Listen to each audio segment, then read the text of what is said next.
رحمة للعالمين. صدق الله العظيم. سبحانك لا علم لنا إلا ما علمتنا إنك أنت العليم الحكيم. رب اشرح لي صدري ويسر لي أمري واحلل عقدة من لساني يفقهوا قولي. அதற்கும் மரியாதைக்கும் உரிய பெரியோர்களே, நல்லோர்களே,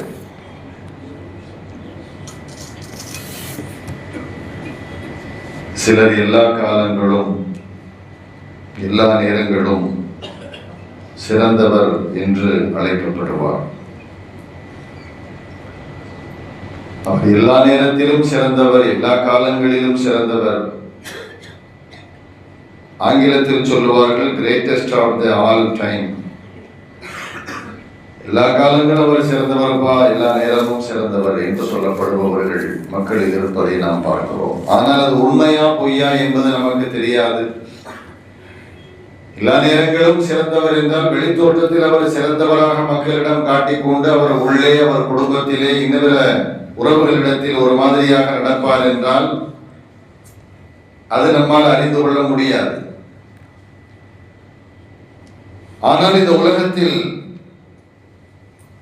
எல்லா நேரங்களும் சிறந்தவர் என்று அழைக்கப்படுவோரில் முதன்மையானவர்களாக நமது உயிரினும் மேலான முஹம்மது ஸல்லல்லாஹு அலைஹி வஸல்லம் அவர்கள் திகழ்ந்திருக்கிறார்கள்.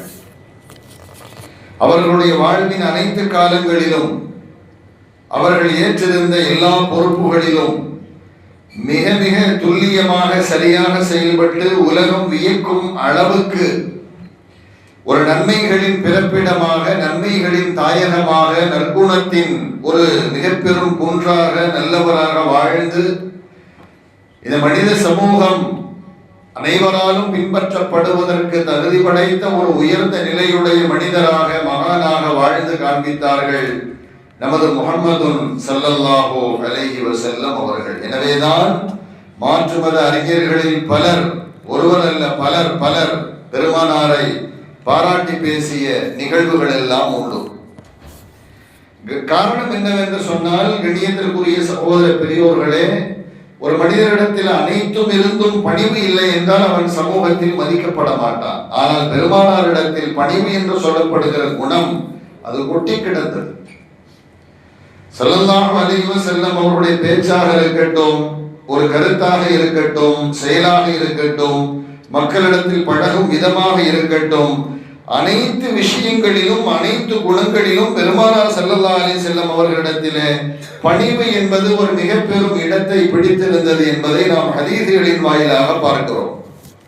இந்த உலகம் இயக்கும் ஆன்மீக தலைவராக, மன்னர்களுக்கெல்லாம் மன்னராக, ஒரு பேரரசராக, தளபதியாக, பொறுப்பாளராக, குடும்ப தலைவராக, ஒரு அரசியல் தலைவராக, சிறந்த அரசியல்வாதியாக, ஒரு போர்ப்படை தளபதியாக, மக்களை வழிநடத்துகிற ஒரு சிறந்த மனிதராக, இப்படி பெருமானார் ஸல்லல்லாஹு அலைஹி வஸல்லம் அவர்கள் அனைத்து துறைகளிலும் ஒரு உயர்ந்த நிலையில் இருந்தாலும் அவர்கள் எந்த நேரத்திலும் தன்னுடைய பொறுப்பை நினைத்து அவர்கள் பணிவை மீறி அவர்கள் நடந்ததே கிடையாது. பொதுமக்களாக இருந்தாலும் சரி, மனைவி மக்களாக இருந்தாலும் சரி, உறவுகளாக இருந்தாலும் சரி, குழந்தைகளாக இருந்தாலும் சரி, வாலிபர்களாக இருந்தாலும் சரி, முதியவர்களாக இருந்தாலும் சரியே, ரசூலுல்லாஹி ஸல்லல்லாஹு அலைஹி வஸல்லம் அவர்கள் எந்த நிலையிலும் எந்த சூழலிலும் பெருமானார் ஸல்லல்லாஹு அலைஹி வஸல்லம் அவர்கள் மிடுக்காகவோ செருக்காகவோ ஆணவமுடையவர்களாகவோ அவர்கள் நடந்து கொண்ட நிகழ்வே இல்லை. ஸல்லல்லாஹு அலைஹி வஸல்லம் அவர்கள் அந்த அளவுக்கு ஒரு உயர்ந்த குணம் உடையவர்களாக வாழ்ந்து மறைந்திருக்கிறார்கள். மறைந்து மக்களின் மனதில் இப்பொழுது வாழ்ந்து கொண்டு வருகிறார்கள். பெருமானார் ஸல்லல்லாஹு அலைஹி வஸல்லம் அவர்கள் தொடர் நோன்பு நோக்கக்கூடிய பழக்கம் இருந்தது. தொடர் நோன்புன்னு சொன்னா இன்னைக்கு நாம எப்படி நோன்பு வைக்கிறோம்? ஒரு 4 மணிக்கு சஹர செஞ்சோம்னு சொன்னா சஹர நேரத்திலேயே எப்போ இஃப்தாருங்கிறத குறிச்சு வச்சுக்கிறோம். 6:30 மணிக்கு இஃப்தார், 6:30 மணிக்கு இஃப்தார், 6:30 மணிக்கு இஃப்தார்னு சொல்லி ஃபஜ்ர் தொழுவார். பிறகு அதுக்கப்புறம் வேலையில அது இது பிறகு வரக்கூடிய மக்கள்கள் நான் நோன்பு வச்சிருக்கேன், ஏன்னா அந்த இஃப்தாரை எதிர்பார்த்து சொல்லிட்டே இருப்பார். எப்படா இஃப்தார் வருதுன்னு பார்த்து நோன்பு திறந்துருவோம். இது நம்முடைய நோன்பு. இப்படிதான் நம்ம வைக்கணும், வேற வழி இல்லை. சஹர் செய்யணும், இஃப்தார் செய்யணும், முடிஞ்சு போச்சு. நம்முடைய நோன்பு ஃபினிஷ். ஆனா ஸல்லல்லாஹு அலைஹி வஸல்லம் அவர்கள் சஹர் செய்வார்கள், எப்போ நோன்பு திறப்பாங்கன்னு தெரியாது. அப்ப இதை உன்னிப்பாக கவனித்த சஹாபாக்கள் பெருமானார் இஃப்தாரே செய்வதில்லை. பெருமானாருடைய நோன்பு தொடராக சென்று கொண்டிருக்கிறது. சோமு விசால் என்று சொல்வார்கள், தொடர் நோன்பு. அப்ப இதை அறிந்த சஹாபா பெருமக்களும் அப்படி ஒரு தொடர் நோன்பு வைக்க ஆரம்பிச்சாங்க. ஸல்லல்லாஹு அலைஹி வஸல்லம் அப்படிதான் நோன்பு வைக்கிறாங்க. பெருமானாரை பின்பற்றுவது நம் கடமை அல்லவா? அதனால ஸல்லல்லாஹு அலைஹி வஸல்லம் செஞ்சது அப்படியே காப்பி அடிச்சு செய்ய ஆரம்பிச்ச உடனே அந்த சஹாபாக்களை எல்லாம் கூப்பிட்டு சத்தம் போட்டாங்க, உங்களை யார் இப்படி வச்சு சொன்னது? இப்படி வைக்க கூடாதுன்னா, தொடர் நோன்பு வைக்க கூடாது. நாயகமே, நீங்கள் வைப்பதை பார்த்து நாங்கள் வைக்கிறோம். ஸல்லல்லாஹு அலைஹி வஸல்லம் சொன்னாங்க, இன்னி லஸ்து கஹைனதிக்கும், நான் உங்களை போன்றவன் அல்லவே. ஸல்லல்லாஹு அலைஹி வஸல்லம் சொன்னாங்க, நான் உங்களை போன்றவன் அல்ல.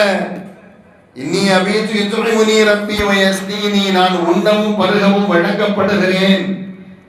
நான் உண்டவும் பருகவும் வழங்கப்படுகிறேன். என்ன, அல்லாஹ் எனக்கு உணவு கொடுக்கிறான், தண்ணி கொடுக்கிறான், உங்களுக்கு தெரியாதப்பா? உங்களோட உட்கார்ந்து வடை சாப்பிடல, கஞ்சி சாப்பிடல, பேரிச்சம்பழம் சாப்பிடலன்னு சொல்லி நான் நோம்பு திறக்கல நீங்க நினைக்கிறீங்களா? அல்லாஹு தஆலா யுத்இமுனி ரப்பி வ யஸ்தீனி, என்னுடைய ரப்பு எனக்கு உணவு கொடுக்கிறான், நீர் பருக வைக்கிறான். இன்னி லஸ்து கஹைனதிக்கும், நான் உங்களை போன்ற மனிதன் அல்ல.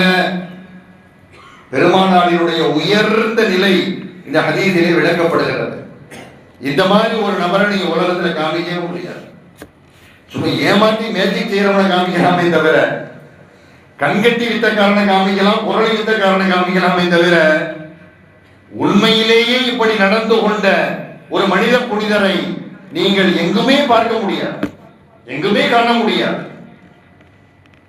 ஸல்லல்லாஹு அலைஹி வஸல்லம் அவர்கள் தான் இந்த சொல்லுக்கு தகுதி படைத்தவர்கள். இன்னி லஸ்து கஹைனதிக்கும், நான் உங்களை போன்ற மனிதன் அல்ல. அப்படி நீங்க கேட்கலாம், குர்ஆன் ஷரீஃப்ல அல்லாஹ் சொல்றான்ல, அதுல சூரத்துல் கஹஃப்ல அல்லாஹ் சொல்றான், குல் நபி நீங்கள் சொல்லுங்கள். யாரிடத்தில் சொல்லுங்கள்? அந்த மக்களிடத்தில் சொல்லுங்கள், இன்னமா அன பஷரும் மித்லுக்கும், நான் உங்களை போன்ற மனிதன் என்று அந்த மக்களுக்கு நீங்கள் சொல்லுங்கள் அப்படின்னு அல்லாஹு தஆலா சொல்றானே. அப்ப நம்மை போன்ற மனிதன் என்றுதானே அல்லாஹ்வே முடிவெடுத்திருக்கிறான் பெருமானாரை. அது சில சகோதரர்கள், சில வாலிப சகோதரர்கள் என்ன செய்வாங்கன்னு சொன்னா, அது அவங்க தமிழ் தர்ஜுமா செஞ்சு வச்சிருப்பாங்க, அரபியில இருந்து அப்படியே தமிழ் டிரான்ஸ்லேஷன். அதுல வந்து எப்படின்னு சொன்னா, குர்ஆன்ல அல்லாஹ் சொல்லாத வார்த்தையெல்லாம் சேர்த்து மொழிபெயர்த்து வச்சிருப்பாங்க. அல்லாஹ் சொல்றது என்ன? போல் நபியே நீங்கள் சொல்லுங்கள், இன்னமா அன பஷரும் மித்லுக்கும், நானும் உங்களை போன்ற மனிதன் தான். இவ்வளவுதான் அல்லாஹ் சொல்றது, இதுதான் இன்னமா அன பஷரும் மித்லுக்கும். ஆனா பிராக்கெட்ல அவங்க போட்டிருப்பாங்க, நான் உங்களை போன்ற சாதாரண மனிதன். இந்த சாதாரணங்கிற வார்த்தை அரபியில் இல்லவே இல்லை, அங்க இல்ல, அந்த ஆயத்துல இல்ல. அப்ப சாதாரண எங்க வந்து நுழைஞ்சிச்சு அப்படின்னு சொன்னா, அப்ப சாதாரணன்னு சொன்னாதான் பெருமானார் மீது அந்த அளவுக்கு என்ன செய்ய மாட்டாங்க, ஒரு கண்ணியம் வைக்க மாட்டாங்க, நம்ம சொல்ல கேட்க ஆரம்பிச்சிடும் அப்படின்னு கூட எழுதியிருக்கலாமோ என்னவோ தெரியும். கண்ணியத்திற்குரிய சகோதர பெரியவர்களே, பஷர்னு சொன்னா மனுஷன் அர்த்தம். அதே நேரத்தில் அரபியில மனுஷனுக்கு இன்னொரு வார்த்தை இருக்கு, இன்சான். இன்சான்னாலும் தமிழ்ல மனுஷன் தான் சொல்ல முடியும், பஷர்னாலும் மனுஷன் தான் பொருள் செய்ய முடியும். கூடுதல் குறைவாக தமிழ்ல செய்ய வாய்ப்பு இல்லை.